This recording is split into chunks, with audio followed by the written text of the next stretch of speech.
एक बार ग्लानि हुई। ग्लानि क्या हुई? महाराज दशरथ शिकार खेलने गए जंगल में। एक हिरण के पीछे इन्होंने घोड़ा दौड़ाया।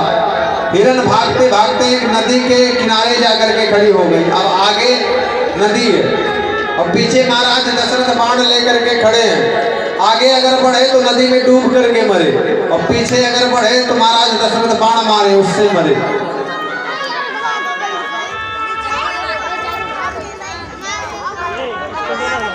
जब दोनों तरफ से मरना देखा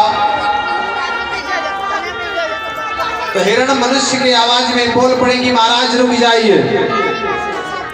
अगर आपने मुझे मारने का प्रयास किया, आपने मेरे ऊपर बाण चलाया, तो आपका बाण लगने से पहले मैं इस नदी में कूद करके अपने प्राण त्याग दूंगी, लेकिन तुम्हारे हाथ से मरना पसंद नहीं करूंगी, क्योंकि तुम एक निर्वंश क्षत्रिय हो, तुम्हारे पास कोई औलाद नहीं है। तो तुम्हारे जैसे निर्वंश राजा के हाथ से मरने से अच्छा है कि नदी में कूद करके अपने प्राणों का त्याग कर दूं, लेकिन तुम्हारे हाथ से नहीं। जब हिरण ने इतना कहा तो महाराज दशरथ सोचने लगे कि मनुष्य की कौन कहे जब हिरण हमें कोसते हैं। मनुष्य क्या सोचते होंगे हमारे बारे में। तो महाराज दशरथ के जीवन में बेटे का अभाव, पुत्र का अभाव तो कई बार हुआ था। महाराज दशरथ ने कई बार ये सोचा था कि एक बेटा होना चाहिए, लेकिन आज तो अपने जीवन से ग्लानि हो गई। भागे गए कहाँ? गुरु जी के पास में गए और गुरु जी के पास में जाकर के सुख दुख सुनाया।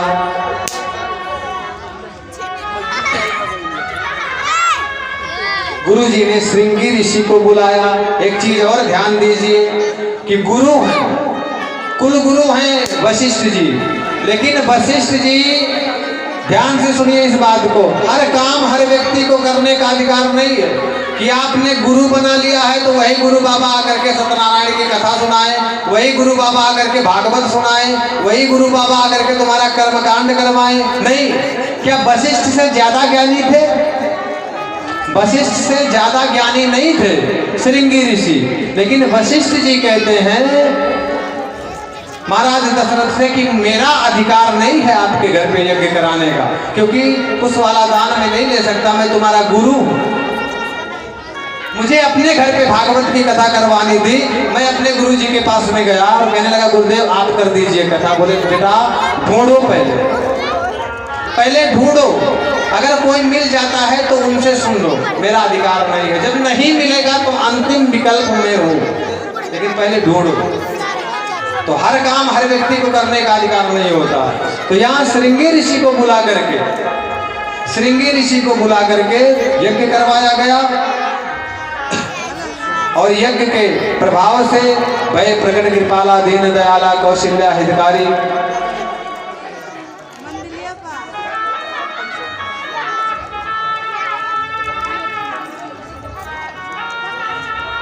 आजकल की परिस्थिति ऐसी है महाराज कि एकदम सीधा और सरल चीज। अभी हम आप लोगों से पूछने लगे कि भय प्रकट कृपाला दीन दयाला कौशल्या हितकारी, यह स्तुति यहाँ पर कितने लोगों को आती है? थोड़ा हाथ उठा करके बता दीजिए। तो देखिए 1 2, अच्छा चलिए बताइए कितने लोगों को आती है भय प्रकट कृपाला? कितने लोगों को आती है? बिना किताब देखे कौन कौन गा सकते हैं? देखो एक लड़का हाथ उठाया, 4 6 लोग 10 लोग।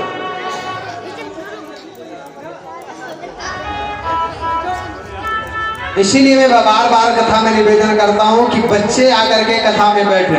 अच्छा एक चीज है, बच्चे आएंगे घर से कथा में बैठेंगे तो सबसे ज्यादा उदंडता यही लोग करेंगे, उदंडता करेंगे। लेकिन आपकी गारंटी नहीं है कथा सुन करके सुधरो कि ना सुधरो, लेकिन बच्चों की गारंटी है कोई बात जाकर के उनके दिमाग में उनके दिल में बैठ जाएगी ना तो जिंदगी भर रहेगी।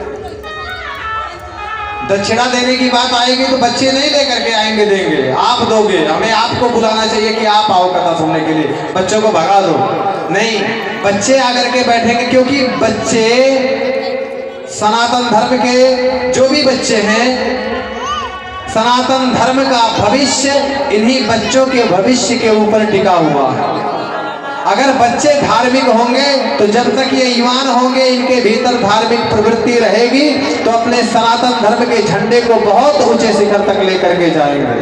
और नहीं तो महाराज कन्हैया कुमार जैसा कुपात्र तो तमाम घूम रहे हैं, अपने मुख से अपने धर्म की निंदा करने वाले तमाम घूम रहे हैं।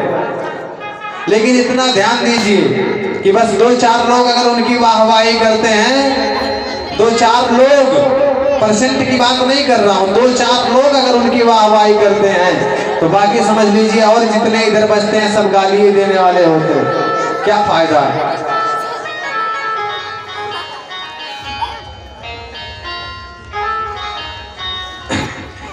कल मैंने परसों पहले दिन मैंने एक चीज कहा था कि चौथे दिन मैं ईश्वर के अस्तित्व को विज्ञान और फिजिक्स के माध्यम से यही कथा पंडाल में सिद्ध करूंगा।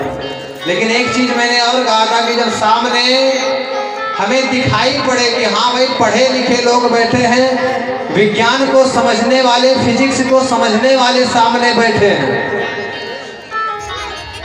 नहीं तो महाराज वही हाल हो जाए कि 9 दिन राम कथा सुनने के बाद में आकर के कोई पूछे महाराज सब कुछ बता दिया, पता यही नहीं पता लगा कि राक्षस कौन था, राम की रावण।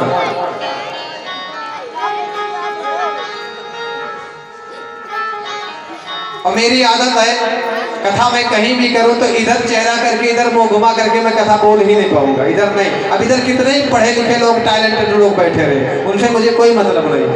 हाँ, प्रसंग बस घूमते फिरते मेरी दृष्टि 1-8 सेकंड के लिए उधर चली भी जाएगी, लेकिन बस टिक करके वहां पर कोई पढ़ा लिखा चेहरा देखकर उनको टारगेट करके मैं वो कथा नहीं बोल पाऊंगा, बल्कि चेहरा टारगेट करना पड़ेगा मुझे इस साइड में। तो इस साइड में खास करके निवेदन है, कल की कथा में पढ़े लिखे लोग और जो खास करके जो विज्ञान 7-8 में पढ़ते हैं बच्चे, 9-10 वाले, 11-12 वाले, फिजिक्स पढ़ा है ना, विज्ञान कल पढ़ाएंगे सबको कान पकड़ के, देखेंगे कितना पढ़े हो, पूछेंगे प्रश्न तब पता लगेगा। आकर के बैठिएगा। और कल विश्राम दिवस की कथा भी होगी।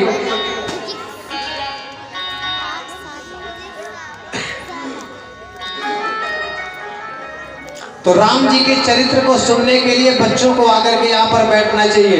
बच्चे जब राम जी का चरित्र सुनेंगे तो राम जी के चरित्र से प्रभावित होंगे। देखिए राम जी करते क्या हैं। अब आजकल के हमारे हिसाब से 80% लड़के नहीं करते होंगे जो राम जी काम करते हैं। आजकल के इस युग में, आज इस कलयुग में 80% नहीं करते होंगे। क्या करते हैं? प्रातः काल उठ के रघुनाथा, सवेरे राम जी सो करके उठते हैं। अब आप कहोगे सो करके तो सारे लड़के उठते हैं, तो सो करके तो सब उठते हैं।